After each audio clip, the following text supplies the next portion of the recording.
ఫిలిప్పీ 3:3 రాయబడింది. ఆరాధన ఎలా చెయ్యకూడదు?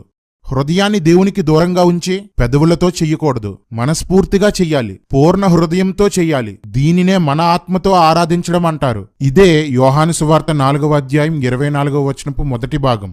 ఆరాధన ఎలా చెయ్యకూడదు? మనుషుల కట్టడల్ని దైవోపదేశముగా భావిస్తూ చెయ్యకూడదు. పరిసయ్యులు వాక్య ప్రకారం బోధించక తమకు తోచిన బోధ చేసేవారు.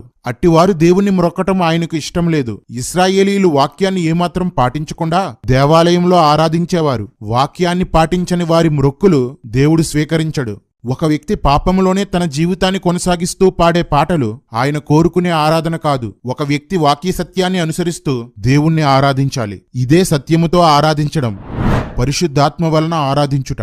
95% మంది ఈ వచనాన్ని అసలు పట్టించుకో. దేవుణ్ణి గణపరిచేటప్పుడు మ్రొక్కేటప్పుడు పరిశుద్ధాత్ముడు ఎలా ప్రేరేపిస్తే అలా చెయ్యడమే పరిశుద్ధాత్మ వలన